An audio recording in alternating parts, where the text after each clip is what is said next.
नमस्कार, मैं मृत्युंजय पांडे और आप देख रहे हैं astro Mrityunjay Shankar YouTube channel. दोस्तों, आज हम बात करेंगे भगवान कृष्ण की जुड़ी कुछ ऐसी बातों के बारे में जो आपने शायद नहीं सुनी होगी या बहुत कम लोगों को इसके बारे में जानकारी होगी और बहुत कम लोग इसके बारे में जानते होंगे। ऐसी बातों के बारे में हम आज आप लोगों को बताने जा रहे हैं और इसके साथ ही हम श्री कृष्ण से जुड़े कुछ उपायों के बारे में बताएंगे। जो लोग पुत्र चाहते हैं, जो इनके संतान नहीं है या पति पत्नी में आपसी मतभेद रहता है, मनमुटाव रहता है, तो ऐसे उपायों को भी बारे में बताएंगे जो भगवान कृष्ण से जुड़ी हुई है। इसके साथ हम ये आप लोगों से कहना चाहेंगे कि अगर आप हमारी इस चैनल पर नए हैं तो कृपया हमारे इस चैनल को सब्सक्राइब करें, लाइक करें और शेयर करें। तो आइए शुरू करते हैं भगवान कृष्ण से जुड़ी उन बातों के बारे में। तो भगवान कृष्ण के हाथों में अक्सर आपने खड्ग, चक्र, गदा, पद्म, शंख और कभी कभी धनुष देखने को मिलता है। तो भगवान कृष्ण के हाथों में जो खड्ग है उसका नाम नंदक है, जो गदा है वह उसका नाम कौमुदकी, उनके हाथ में धनुष भी होता है जिसका नाम सारंग है, और शंख जो भगवान कृष्ण का है उसका नाम पांचजन्य है, जिसको सभी लोग जानते हैं, लेकिन उसका रंग गुलाबी रंग का होता है। और सबसे मुख्य अस्त्रों में भगवान कृष्ण के जो आता है वह है चक्र, सुदर्शन चक्र, जिसके बारे में लगभग सभी जो लोग जानते हैं। लेकिन आपको बता दें कि सुदर्शन चक्र का मुकाबला करने वाला पूरे विश्व में कोई भी अस्त्र नहीं था। तीनों लोकों में कोई भी ऐसा अस्त्र नहीं था जो सुदर्शन चक्र का मुकाबला कर पाए। सिर्फ दो ही अस्त्र थे जो सुदर्शन चक्र की बराबरी कर सकते थे। एक था पशुपतास्त्र और दूसरा था पशुपास्त्र। पशुपतास्त्र जो था वह तीनों लोगों के पास था, एक भगवान कृष्ण के पास, शिव के पास और अर्जुन के पास। और पशुपास्त्र जो था वह 4 लोगों के पास था, भगवान कृष्ण के पास, शिव के पास, वसुगण के पास और भीष्म के पास। और यही 2 अस्त्र उस समय सुदर्शन चक्र का मुकाबला बराबरी कर सकते थे। इसके अलावा सारे अस्त्र सुदर्शन चक्र के सामने बेकार थे। भगवान कृष्ण की बदले में जो कन्या बदली गई थी उसका नाम एकांशा था, और जो आज विंध्यवासिनी के नाम से प्रसिद्ध है, विंध्यवासिनी के नाम से पूजी जाती है। अक्सर हम राधा का नाम सुनते हैं, कथाओं में राधा का भी वर्णन आता है और हम सुनते हैं, लेकिन हम आपको बताएं कि महाभारत, विष्णु पुराण, श्रीमद् भागवत, हरिवंश पुराण, इन ग्रंथों में, पुराणों में कहीं भी राधा का वर्णन नहीं है। राधा का नाम इन ग्रंथों में महाभारत, हरिवंश पुराण, भागवत महापुराण, श्रीमद् भागवत महापुराण और विष्णु पुराण में नहीं है। राधा का नाम जिस पुराण में है उस पुराण का नाम है ब्रह्म वैवर्त पुराण, गीत गोविंद और जनश्रुतियों में मिलता है। जी हाँ, राधा का नाम ब्रह्म वैवर्त पुराण में है, गीत गोविंद में मिलता है और जनश्रुतियों में मिलता है। श्रीमद् भागवत की रचना भगवान वेद व्यास ने जब की थी तो उनका अनुमोदन करने के लिए वह भगवान नारायण के पास गए। उसको विमोचन कहिए, प्रमोशन कहिए, जो आज के समय में होता है। तो उससे भगवान का आशीर्वाद लेने के लिए, अनुमोदन प्राप्त करने के लिए जब वो भगवान नारायण के पास पहुंचे तो उन्होंने बोला कि भगवान, आपकी लीलाओं का एक संग्रह मैंने तैयार किया है जिसका नाम भागवत पुराण है। इसके पहले वहां श्रीमद् भागवत नहीं था, सिर्फ भागवत महापुराण था। साथ में माता लक्ष्मी भी बैठी हुई थी। भगवान ने वेद व्यास से कहा कि बहुत अच्छे संग्रह है और हमारा आशीर्वाद आपके साथ है। साक्षात विग्रह के रूप में हमारा यह महापुराण देखा जाएगा। इसके साथ वेद व्यास जी ने माता लक्ष्मी से भी बोला कि हे मां, आप भी अपना आशीर्वाद हमको दे, इस पर अपना वक्तव्य दे। माता लक्ष्मी ने कहा कि हमारा तो इस पे नाम ही नहीं है, ये तो भगवान की लीलाओं का वर्णन है, तो हम इसमें अपना अनुमोदन कैसे दें? हमारा तो नाम नहीं है। वेदव्यास व्यास जी को लगा बात तो सही है। वहीं पे उन्होंने भागवत महापुराण, भागवत पुराण के आगे श्रीमद लगाया, श्रीमद लगाया, और तब से यह श्रीमद भागवत महापुराण कहा जाता है। भगवान कृष्ण के इस श्रीमद भागवत पुराण को राजा परीक्षित को सुखदेव जी ने सुनाया था, और परीक्षित को 7 दिन में यह भागवत महापुराण सुनाना था। सुखदेव जी की आराध्या जो थी वो श्री थी, लक्ष्मी थी। तो अगर कहीं भी श्री का नाम आ जाता या लक्ष्मी का नाम आता था तो सुखदेव जी ध्यानमग्न हो जाते थे, और ध्यानमग्न होने के पश्चात उनका ध्यान कब टूटेगा इसका कोई समय निश्चित नहीं। तो ऐसे में अगर श्री का नाम आ जाता, उनकी आराध्या का नाम आ जाता, तो भगवान सुखदेव जी को, परीक्षित को वह भागवत की कथा सुनानी बहुत मुश्किल हो जाती, और 7 दिन में पूरा करना संभव नहीं था। इसलिए कहीं भी श्रीमद् भागवत में, भागवत महापुराण में श्री का नाम नहीं आया है, राधा का नाम उसमें नहीं है। तो इस प्रकार महाभारत, विष्णु पुराण, हरिवंश पुराण में राधा का नाम नहीं लिया गया है, राधा का नाम नहीं है। मार्शल आर्ट की आज बात करते हैं। मार्शल आर्ट आप अक्सर सुनते हैं, मार्शल आर्ट, कराटे और ये सब जो बातें हैं, वो उसके भी जनक अगर माना जाए तो भगवान कृष्ण ही थे। भगवान कृष्ण को प्रथम मार्शल आर्ट का जनक ही माना जाता है। क्यों? जो कि माथा उस समय मुष्टिक और चारुण जैसे पहलवानों को 16 वर्ष की अवस्था में इसी विद्या का उपयोग करके भगवान कृष्ण ने पराजित किया था, धराशायी कर दिया था। अपने हथेली का प्रयोग करके मथुरा में रजक नाम के दुष्ट का सर धड़ से अलग कर दिया था। मार्शल आर्ट में भी यही होता है कि हाथ पैरों को इस प्रकार के युद्ध कला है कि जो अच्छे लोगों को पराजित कर सकता है। तो मार्शल आर्ट के प्रथम गुरु भगवान कृष्ण ही थे, जो कि मथुरा के जंगलों में इसका अभ्यास भी उन्होंने कराया। और यही कारण था, यही जो विद्या थी उस समय कलारी पट्टू नाम से थी। कलारी पट्टू के का ही रूप था, जो कलारी पट्टू था उसी का रूप यह विद्या थी। और इसी विद्या के कारण जो नारायणी सेना थी, भगवान कृष्ण की नारायणी सेना उस समय की सबसे भयंकर सेना के रूप में देखी जाती थी। उसका मुकाबला करना किसी के बस की बात नहीं थी।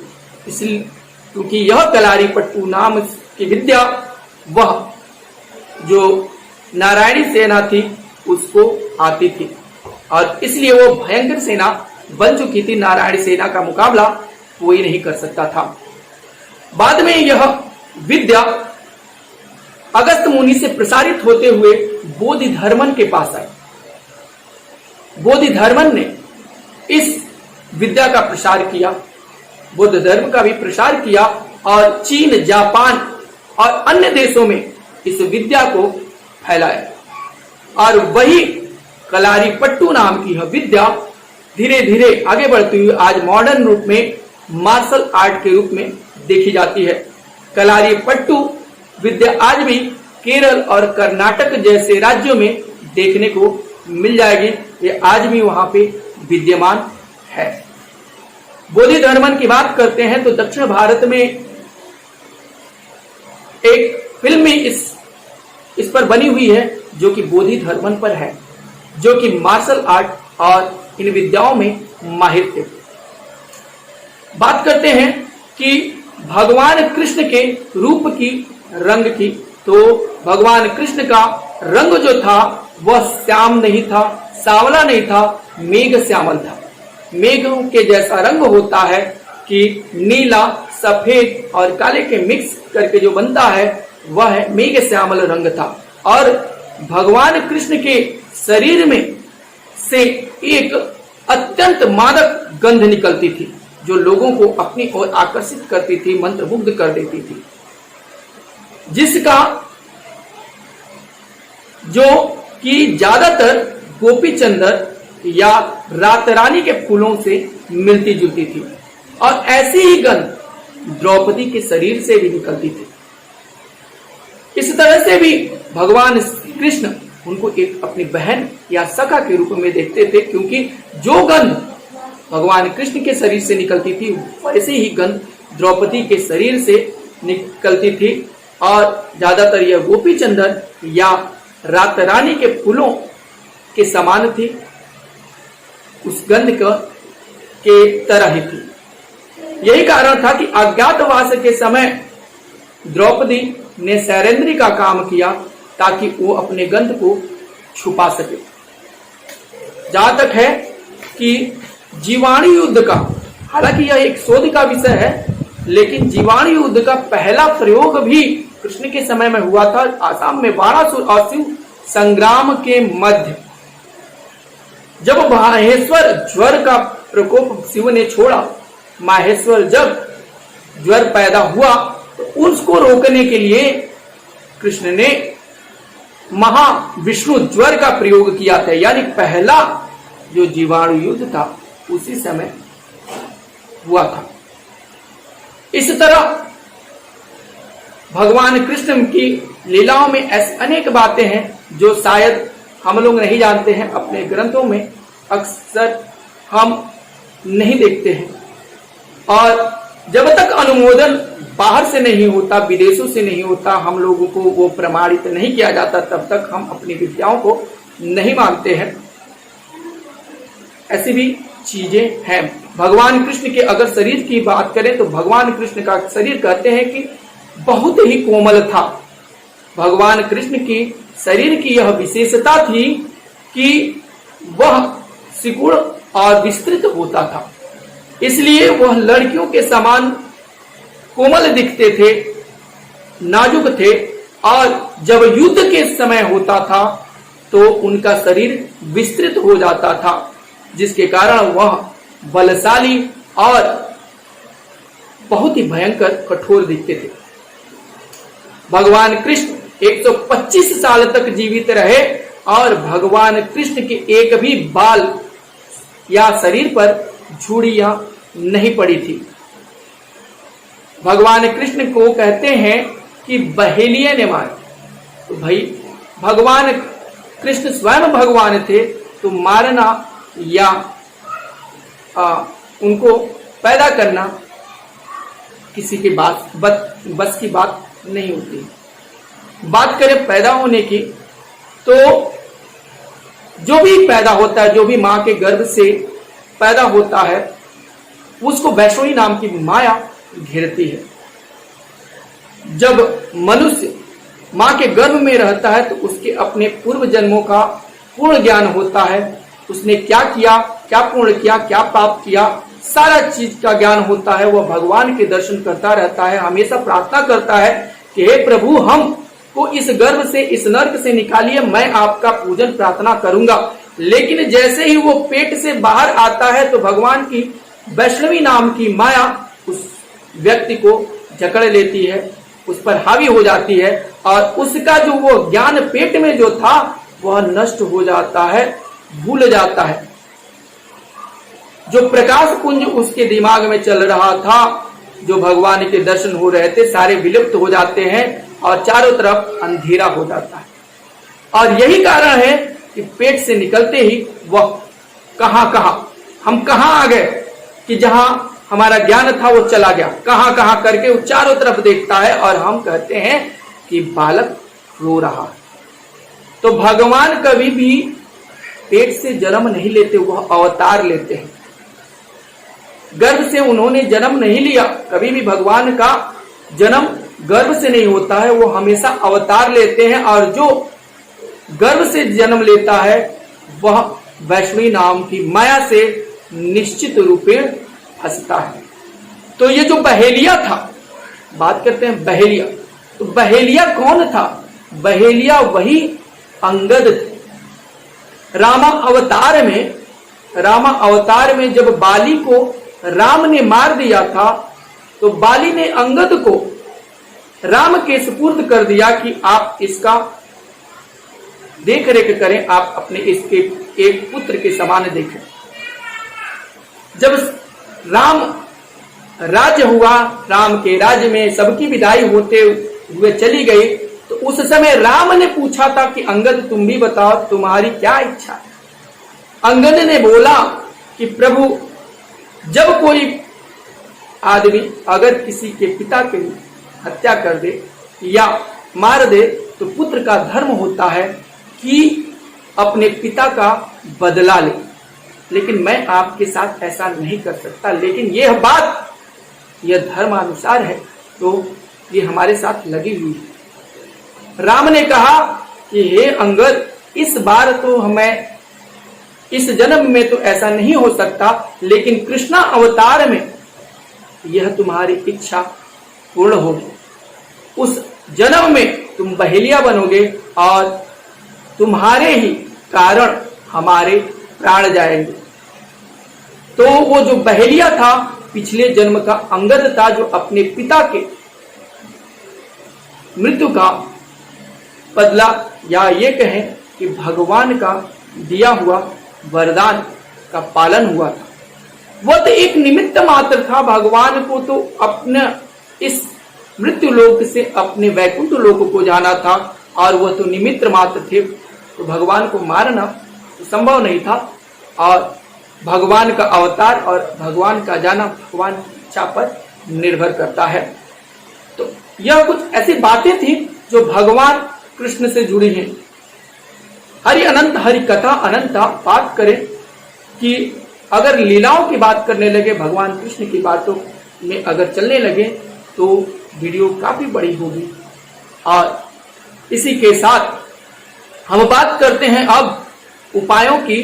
तो जिन दंपतियों की संतान नहीं है उनको भगवान कृष्ण के संतान गोपाल मंत्र का जप करना चाहिए। अगर आपके पेट में गर्भ है और पुत्र चाहते हैं तो भगवान कृष्ण के बाल रूप की गाय और बछड़े के साथ फोटो लाए, भगवान कृष्ण को अपने कमरे में और एक मंदिर में रखें और नित्य प्रति माखन मिश्री का भोग लगाकर संतान गोपाल का जप करें। जिनके गर्भ है और पुत्र चाहते हैं तो वह शुरुआत से ही यह कार्य करें कि भगवान कृष्ण का बाल रूप फोटो गाय और बछड़े के साथ लाकर माखन मिश्री का भोग लगाकर नित्य प्रति संतान गोपाल मंत्र का जप करें और हमेशा यह मन में रखें कि हमारे जो संतान होगी वह पुत्र ही होगी।